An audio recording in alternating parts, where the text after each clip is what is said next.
친아빠라는 사람이 있긴 있어. 문 너머 들려오는 진상아의 짜증 섞인 말에 진중배는 순간 놀라 걸음을 멈추고 둘의 말을 듣게 되었습니다. 갑자기 친아빠라니? 친엄마를 잘못 말한 건가 하고 무심히 흘려들었죠.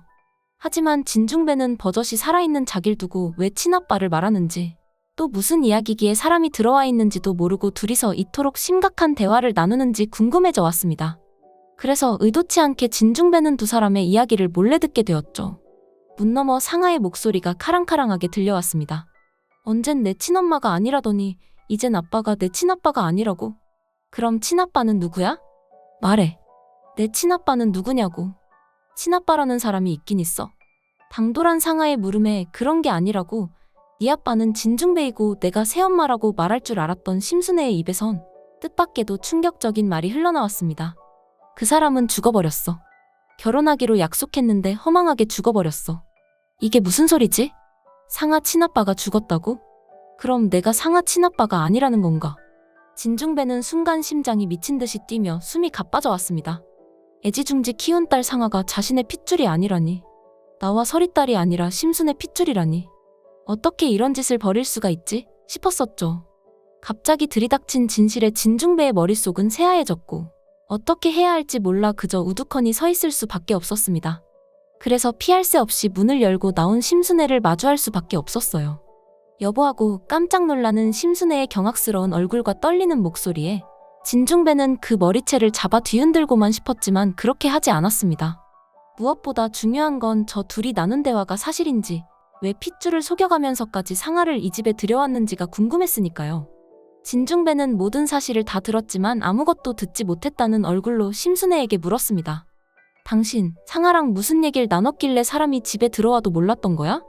여보, 혹시 상아랑 한 얘기 들으셨어요? 무슨 얘기? 내가 2층으로 올라오니까 당신이 나왔는데. 애써 태어난 척 아무것도 모른다는 얼굴로 진중배는 대답했고, 그런 진중배의 대답을 들으며 심순애는 살았다는 듯한 안도감을 한 채 상아가 요즘 많이 힘든가 봐. 당신한테 너무 기어오르길래 내가 따끔하게 한마디 했어요. 잘 알아듣게 얘기해놨으니 당신도 너무 애한테 그러지 말아요 하고 변명하듯 어물쩍 넘어갔습니다. 그렇게 상황은 마무리되었지만 진중배는 그날 이후부터 아무렇지 않은 척 굴 수 없었죠. 진중배는 괴로웠습니다. 내 아버지를 살려준 은인이자 사랑했던 아내의 마지막을 함께했던 고마운 심순애가 이렇게 자신의 등에 비수를 꽂을 줄은 상상도 하지 못했으니 말이죠. 그러다 그 괴로움의 끝에 한 가지 의문에 도착했습니다. 상아가 심순애 딸이라면 내 아이, 서리가 낳은 내 친핏줄은 어디에 있는 거지? 하고요.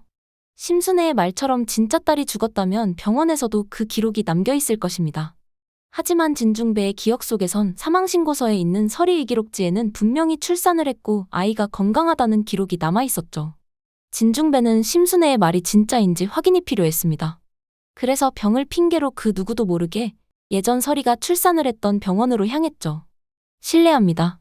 이 병원에서 출산한 환자 병원 기록지를 찾아보려 하는데요. 나이도 지긋한 사람이 출산 기록을 확인하겠다는 말에 직원은 굳은 얼굴로 본인 외엔 열람이 불가합니다 하고 선을 긋듯 말했지만 진중배는 포기하지 않고 말하길.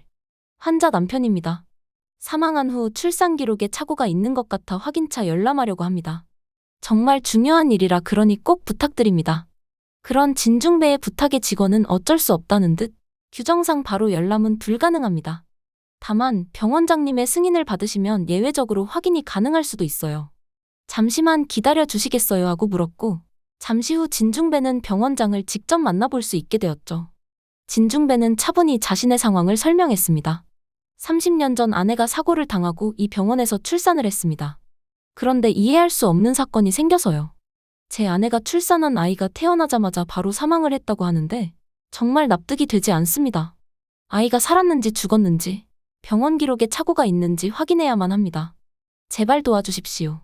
병원장은 진중배의 말을 듣고 중대한 사건임을 눈치라도 챘는지 확인해보겠다는 말로 기록지를 열람하는 것을 승낙했고 얼마 안 있어 진중배는 손의 아내였던 서리의 출산 기록지를 받아볼 수 있었습니다. 진중배는 떨리는 손으로 서류를 펼쳤습니다. 그리고 곧 진중배는 가슴이 뜨거워지기 시작했죠. 환자 이름 홍서리. 아이 상태 건강함. 특이사항 없음. 태어나자마자 죽었다는 심순애의 말과는 완전히 달랐던 것입니다. 내 아이가 죽지 않았어. 내 아이, 설이와 내 아이가 살아있어. 진중배는 자신의 핏줄이 살아있다는 걸 확인한 순간 안도감에 숨을 내뱉었고 그런 진중배를 보며 병원장도 무척이나 흥미롭다는 듯 말을 거들었습니다. 병원 기록지를 확인해보니 기억이 납니다. 병원장은 천천히 입을 열며 말하길 출산 당시 제가 직접 아이를 받아줬습니다. 보다시피 여긴 아주 작은 병원이라 산모 둘이 같은 사고로 이곳에 오게 된 건 드문 일이었거든요. 그래서 저도 기억이 납니다. 진중배는 그 말에 정말입니까? 그럼 제 아이는 죽지 않고 살아있었나요? 하고 떨리는 목소리로 물었고 그 물음에 병원장은 고개를 끄덕이며 네. 태어났을 때 무게가 작아 인큐베이터에 며칠 있었습니다만 생명에는 지장이 없었습니다. 다만 환자분이 출산 후 사망한 뒤라 함께 사고를 당했던 다른 분이 아이를 데려가 그 이유는 저도 모르겠군요 하고 대답했죠. 진중배는 이때가 아니면 안 된다 싶은 순간적인 판단으로 병원장에게 말했습니다. 그럼 사고 당시 함께 있었던 또 다른 환자 아이는 어떻게 되었습니까? 심순애 환자 아이요. 혹시 그 아이가 죽었나요? 아, 제왕절개하셨던 그분. 그분 아이도 건강하게 태어났습니다. 참 드문 일이었어요. 같은 날짜에 낳은 두 아이 모두 다 딸이었으니 인연이라면 인연이겠군요. 그 순간 진중배는 긴장된 목소리로 또 한 번 물었습니다. 그럼 홍설이가 낳았다는 아이를 동행한 여자가 데려갔다면 남겨진 아이는 어떻게 됐는지 확인할 수 있습니까? 제가 그 아이를 찾고 있습니다. 꼭 찾아야만 해요. 병원장은 그 말에 잠시 생각에 잠겨있다 말했습니다. 그건 저도 잘 모르겠습니다. 다만 기억나는 게 하나 있긴 한데. 그게 뭔가요? 그분이 자기 자식보다 사망한 산모의 아이를 더 소중히 대하더군요. 제왕절개를 했어도 모정이라는 게 있는데 그분은 조금 달라 보였습니다. 친자식인데 친자식 대하는 것 같지도 않아서 간호사들 사이에서도 말이 나왔었어요.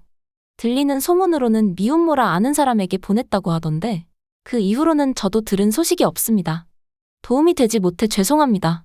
그렇게 진중배는 자신의 아이가 딸이라는 중요한 사실과 함께 아이가 죽었다는 심순애의 말은 거짓말이었고 진짜 자신의 딸과 심순애의 딸을 뒤바꿔쳐 버린 것을 알게 되었습니다. 모든 사실을 알게 된 진중배는 심순애를 용서할 수 없었죠. 하지만 그전 어딘가에 있을 자신의 친핏줄을 찾아야만 했습니다. 무슨 일이 있어도 내 딸을 찾아야 해. 진중배는 더 이상 지체할 수 없었습니다. 병원을 나선 진중배는 심순애가 알 수 없게 은밀히 자신의 모든 인맥을 동원해 친딸의 행방을 찾기 시작했습니다. 친절한 선주씨 정말 재미있는 이야기 제가 많이 풀어드릴 테니 잊지 마시고 꼭 구독과 좋아요 눌러주셔서 다음 이야기 놓치지 마세요. 친절한 선주씨는 드라마는 재미가 책임지고 재미나게 시청할 수 있게 만들어드리겠습니다. 드라마는 재미 잊지 마세요. 끝까지 시청해주셔서 감사합니다.